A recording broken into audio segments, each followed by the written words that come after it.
Welcome to part 4 of Let's Play Modded Skyrim. All there is to do out of the tutorial dungeon now is to take a bit of treasure. There is that iron helm that I don't need, but that's the classic Nord Barbarian Skyrim look. Kind of out of place in a Khajiit, but I'll take most of the treasure anyway. I'll also go and look for all these spent arrows that I fired at that bear. But as you can see, most of the arrows for some reason have disappeared into the ground, so I can't get them. So I've got a few arrows anyway, so I will not need any more arrows. I will just make do with the 3 iron arrows I have and my trusty Imperial sword for now on. There isn't much treasure to be had in the main tutorial, and with the encumbrance mod that limits my Khajiit to carrying 80 pounds on his body, I can't take away all the suits of armour and all the swords to go and sell them anyway, and that's not realistic as well. As I mentioned before, you do get an opportunity to increase your encumbrance later on. Now there's not much for it but to get out of here, and off we go into Skyrim. And that's it, the tutorial dungeon is over. That loading screen just tells me those interested in learning more about magic may consider joining the College of Winterhold. Certainly that's something I'll consider in the future, but for now I am a thief. Off goes Alduin. I wasn't even that bothered about him. Instead, I think I'll do what realistically you would do if you just escape from your own execution and escape from a dragon and just try to get as far away as possible. A couple of messages have come up on the screen saying that I have started the new quest, which is to go to Riverwood to talk to this woman, Gerda, who is this guy's sister. I don't have anything better to do, so I guess I'll just follow this guy. Even though he does make a hint that he doesn't enjoy my company and that he would prefer it if we parted ways. I don't feel that insulted. Instead, what I'll do is not take the hint and try and strike up a conversation with him, as you would with someone who wants you out of the way. I shall ask him why he was being executed. He subtly avoids the question and says that it was something to do with the Stormcloak rebellion and he was with Ulfric Stormcloak. And oh right, it's Ulfric Stormcloak. And so talking to Ralof, basically you get the background to the civil war behind Skyrim. What you learn from Ralof is that the Imperials are bad people and that Skyrim would be a lot better without them. And that might be true, because if you look at all the Imperials, they aren't actually very good fighters. They aren't very good sorcerers. The Nords are better fighters than they are. The Bretons are better sorcerers than they are. So the Imperials really aren't good for very much. But you learn from Ralof that the people of Skyrim, or at least the Stormcloak faction of Skyrim, are tired of the Empire. They're tired of fighting for the Empire, and they're tired of paying the Empire's taxes. And so this is a war of independence.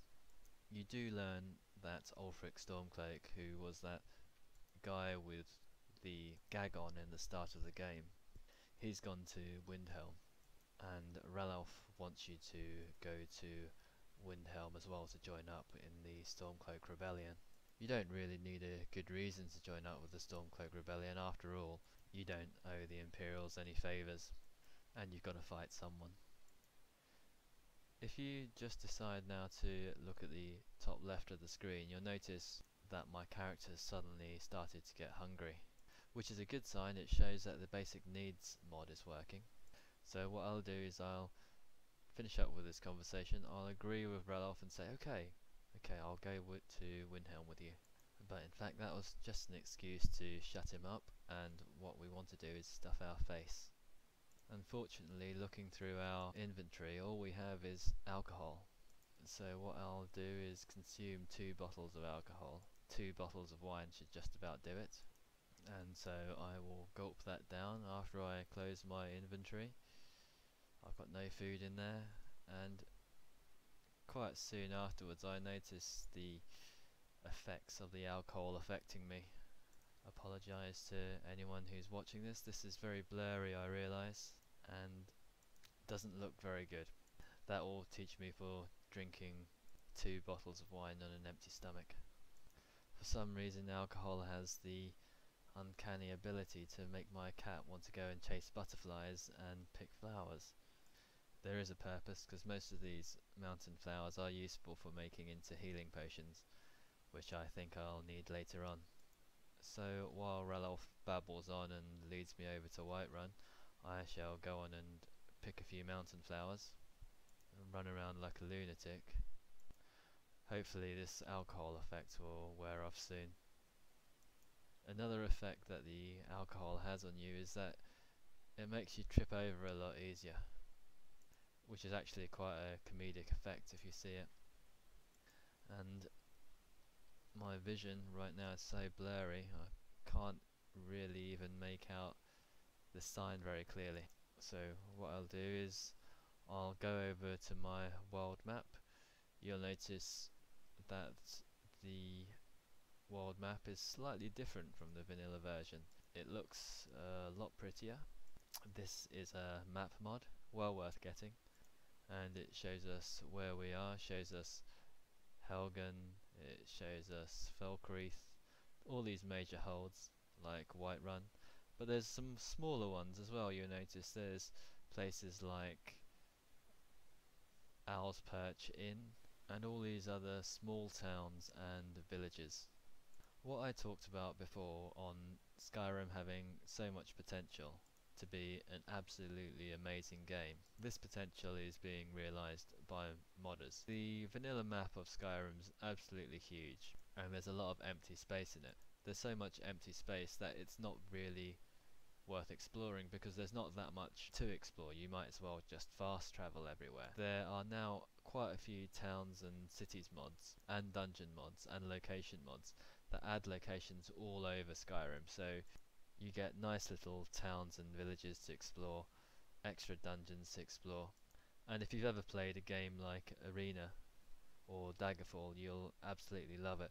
There's this modder who's decided to recreate all the forgotten settlements of Arena, that's the original Elder Scrolls 1 game, and put it into Skyrim. Of course it's not going to be exactly the same, but I'm excited for it. I don't know why I'm excited, but I'm excited to have more villages, and I've absolutely crammed my mod with all the extra towns and villages. After all, Skyrim's supposed to be a country of at least a few thousand people, and instead of there just being about 10 cities, 5 villages, with about 5 NPCs each, having a modded Skyrim with lots of villages, lots of cities, lots of extra NPCs actually makes the whole thing come alive, and it just adds the atmosphere and it just adds to the immersion. I'll list all the mods that I've used, and to be honest I'll probably be adding to them in the future. Just getting on with the story then. What I've done, I've selected the Thief Stone in the Standing Stones, and what that does is it increases the rate I learn thief skills by 20%. Come on Ralph, just take us home. Riverwood's not going to be that far away, and it looks like my character's sobered up. And looking up here, this path up here, that's somewhere where I'm going to go and explore later. I'll just go on ignoring what everyone says and pick some more flowers. As we head towards Riverwood, which isn't that far away, I have to mention one of the mods I've placed, which is expanded towns and villages by a modder on Skyrim Nexus. What they've done is they've expanded all the vanilla villages. That includes places like Iverstead and Riverwood, and instead of them just being 4 house, 4 NPC towns, they are actually what you would consider a proper village.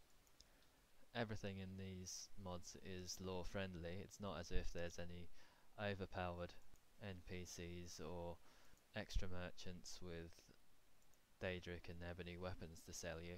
It's just very much a cosmetic mod that adds to the sense that the world of Skyrim is actually a proper country.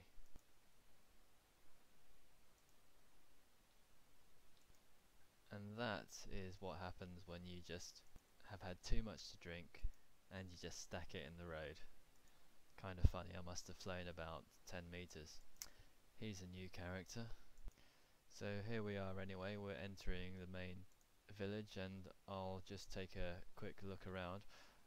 And I hope you can see what Riverwood used to be. Is it used to be 5 or 6 buildings, and now it actually looks something like resembling a town.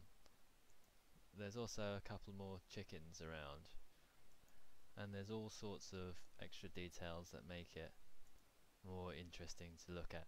I know I said I wasn't going to have any graphical mods, and you could term this as a graphical mod because it's not very functional. It doesn't add to the gameplay mechanics, but I'll say that it adds to the realism of the game.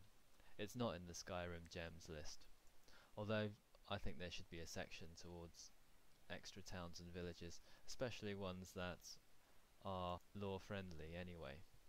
But anyway, we're coming to the end of the recording, so I hope you've enjoyed what you've seen, and stay tuned for the part 5 of Let's Play Modded Skyrim.